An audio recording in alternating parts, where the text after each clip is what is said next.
تبني كونسبت او فكره زي ما حضرتك عملتها ونبعد عن مضادات الحيويه مثلا؟ في يعني الجزئيه دي انا متبنيها وحاببها، ولما بلاقي ريزلت قدامي ناس كتير بتبعت لي تقول لي ربنا يبارك لك، الولد ما كانش بيخف تمام، وما كانش بيعدي علي اسبوعين 3 غيره لما كنت اروح للدكتور، وانا دلوقتي ليا 3 سنين ما رحتش للدكتور. ما شاء الله. انت عارف جمله زي كده تتقال؟ لا يا باشا، يا سلام، حلو طبعا. بس خلاص طبعا. ما تحبش الطب ازاي؟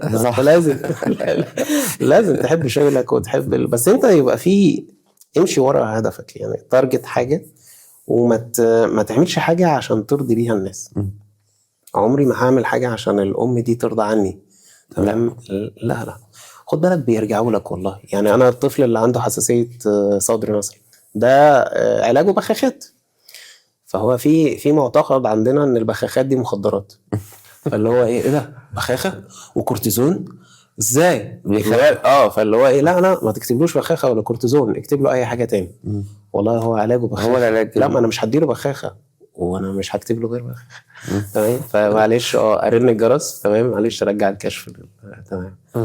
فايه حتى الناس اللي بتمشي وخلاص هي مقتنعه ان انت غلط، عايز اقول لك الناس دي اخرها بتروح فين؟ بتروح القاهره تكشف، يكتب له بخاخه ويرجع يتابع معايا. هم اللي بيحكوا لي بيقولوا لي صراحه احنا مشينا ورحنا القاهره وكتب لنا الاول يا جماعه. فهو فاحنا كده يعني ايه، خلاص احنا مكملين معاك ان شاء الله. انت كده فانت لو مشيت زي ما هي عايزه، تمام، وتدي بقى كورتيزون وادويه وحقن وهذا، ومنعت الواد اتدمرت، وعالجت الواد غلط، وهيفضل تعبان برضه، مش هيخف.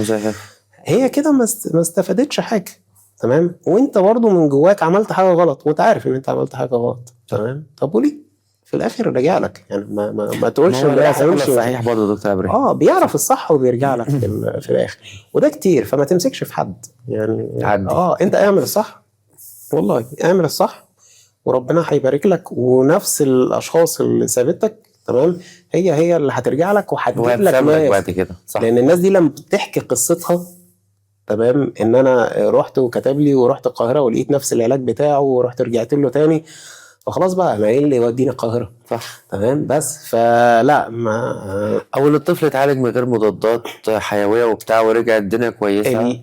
نفس برضو الكونسبت، تمام، اللي هو انا الواد انا اول مره اقتنع ان احنا ممكن نخف من غير مضاد. يعني في امهات تيجي تقول لي كده. انا الصراحه لما كشفت وانت ما كتبتليش مضاد، انا ما يعني كنت هستنى بعد ال3 ايام وكنت هروح اكشف عند حد تاني، بس لقيته خف. فاللي هو ايه، الواد بيخف اهو من غير مضاد، تمام. فخلاص بقى بعد كده بتثق فيك، حتى لما انت تكتب لها مضاد خلاص يبقى هي واثقه ان الولد فعلا محتاج المضاد الحيوي. مضاد حيوي.